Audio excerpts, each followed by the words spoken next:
Okay hello. तो आज की क्लास में हम लोग क्या करने वाले हैं, डायमेंशनल एनालिसिस के लिमिटेशंस। अब एक्चुअल में हम इतने क्लास से डायमेंशन के बारे में कर रहे हैं। अब इसकी कमियां खामियां तुम्हें जानने को मिलेगी। वैसे काफ़ी सारी कमियां हैं और ये काफ़ी दिक्कत वाला मेथड है, इसलिए इसको बहुत ज़्यादा वास्ट तरीके से यूज़ करना थोड़ा पॉसिबल नहीं हो पाता।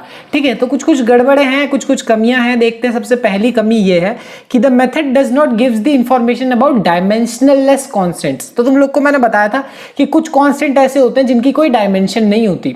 लाइक एग्जांपल के तौर पे किसी चीज को नाप रहे हो, मीटर, सेकंड वगैरह। बट कुछ कांस्टेंट ऐसे होते हैं जिनका कोई डायमेंशन ही नहीं होता। बेस्ट से बेस्ट एग्जांपल पाई। अब पाई एग्जांपल ले लो। पाई एक ऐसा कांस्टेंट है जो कि एक सिर्फ एक नंबर है, 3.14। तुम लोग 3.14 बोलते हो, वैसे बहुत बहुत बड़ा नंबर है ये। बट वही है कि मतलब ये कभी खत्म नहीं होता, वैसा वाला बात है। बट इसकी कोई डायमेंशन नहीं है। ये मीटर, सेकंड, वैसे ऐसे ही एक नंबर है। अब इस चीज को नापने के लिए, इस चीज के बारे में इंफॉर्मेशन बिल्कुल भी नहीं देता कौन, हमारा डायमेंशन वाला मेथड। तो इसके बारे में जानने को कुछ पता ही नहीं चलता। यानी ये एक बहुत बड़ी कमी है इसके अंदर। और इसके बारे में तुमने देखा ही कि अगर मान लो किसी इक्वेशन में पाई लगा हुआ हो तो डायमेंशन के हिसाब से वो एग्जिस्ट ही नहीं करता, है ना। तो ये एक बहुत बड़ी कमी है, बहुत बड़ी दिक्कत है, जो कि सही नहीं है। ठीक है, और एग्जाम्पल के तौर पर ई का भी एक एग्जाम्पल है। अब ई क्या होता है? ई एक्सपोनेंशियल होता है और इसके बारे में अब तुम्हें धीरे धीरे अभी पता चल जाएगा 11th-12th क्लास में, तो आराम से समझ में आ जाएगा कि ई क्या होता है। बट इतना समझ लो, ये भी एक नंबर है, ये भी एक सेम पाई की तरह एक नंबर है। और इस चीज को भी एक्सप्लेन करना, इस चीज के बारे में इंफॉर्मेशन लेना डायमेंशन की मदद से पॉसिबल नहीं हो पाता है। अगली चीज हमारे पास है जो कि बहुत इंपॉर्टेंट है, और वो क्या है कि it fails when a physical quantity depends on more than 3 physical quantities. तुम्हें मैंने इतनी सारी फिजिकल क्वांटिटीज कराई और उतने सारे उसमें डायमेंशन, उनके फॉर्मूले भी बताए। तो इसका तुम नोटिस करोगे ज्यादातर में सिर्फ 3 ही चीजें इंक्लूड होती हैं, एम, एल और टी। मास, लेंथ और टाइम, यही तीनों चीजें इंक्लूड होती हैं। बट जैसे ही कोई चौथी चीज आएगी, उसके बाद जो क्वांटिटी है उसको एक्सप्लेन करना, वहां पे वो जो डिपेंडेंस होता है ना, वो चीज एक्सप्लेन करना डायमेंशन के बस के बाहर की चीज हो जाती है। वहां से फॉर्मूला अगर तुम निकालना चाहोगे तो तुम्हें दिक्कत होगी। अब इसका रीजन ये है कि देखो एक्चुअल में होता क्या है कि अगर मान लो तुम्हारे पास 2 वेरिएबल का कोई इक्वेशन है, एग्जांपल के तौर पे बचपन से कर ही रहे हो, अगर x और y है और तुम्हारे पास ऐसा है, तो सिर्फ मैं तुम्हें 2x + y दे दूं और = 5, अब बोलूं x और y की वैल्यू निकालो, तुम कभी नहीं निकाल सकते।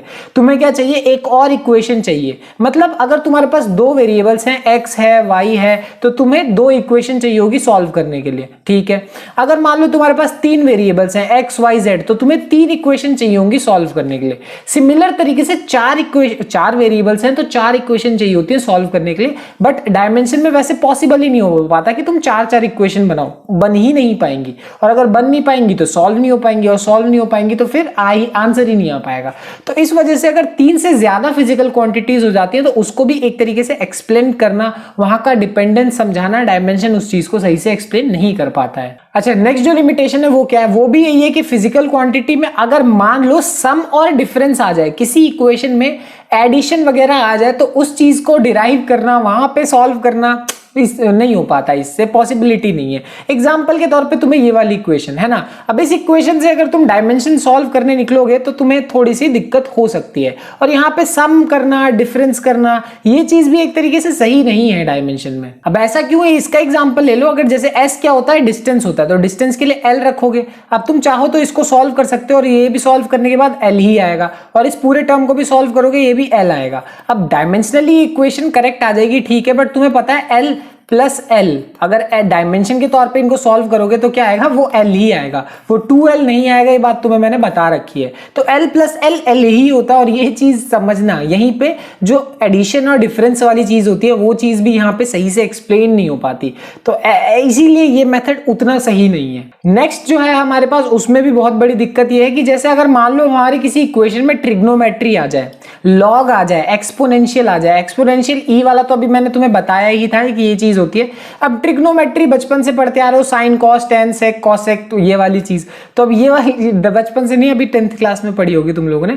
बट इस इक्वेशन, अगर ये किसी इक्वेशन में आ जाए ना तो भी बहुत बड़ी दिक्कत है। अब मैं मान लो कोई इक्वेशन लिख दूं, मान लो पी ई कॉस थीटा, मान लो ये भी क्या है कुछ नहीं, छोड़ो, बट इसमें कॉस थीटा है। अब जैसे ही आया, इस चीज को एक्सप्लेन करने में डायमेंशन पॉसिबल नहीं होगा। वो पी को एक्सप्लेन कर देगा, ई को कर पाएगा, बट वो कॉस थीटा को एक्सप्लेन ही नहीं कर पाएगा, क्योंकि कॉस थीटा की कोई डायमेंशन नहीं होगी। सिंपल सी बात है। और ट्रिग्नोमेट्री के बाद लॉग, अब लॉग भी एक नंबर है, वो क्या है ये भी तुम्हें इस 2 सालों में अच्छे से पता चल जाएगा कि लॉग क्या होता है। अभी की क्लास में मैं तुम्हें ये नहीं बता रहा कि एक्सपोनेंशियल क्या होता है, लॉग क्या होता है, वो मैं बाद में बताऊंगा, बट लॉग क्या होता है इसके बारे में तुम जान जाओगे। बट कहने का ओवरऑल मतलब ये कि ये और ये अगर इक्वेशन में यूज हो तो उसको एक्सप्लेन करना थोड़ा सा मुश्किल हो जाता है। मुश्किल क्या, नहीं कर सकते तुम डायमेंशन को यूज करके। आखिरी जो लिमिटेशन है वो ये कहती है कि मान लो इससे ना डिफिकल्टी बढ़ेगी हमें आइडेंटिफाई करने के लिए। अब जैसे किसी इक्वेशन पे कोई भी चीज किन किन बातों पे डिपेंड कर रही है, ये चीज आइडेंटिफाई करना मुश्किल हो जाता है।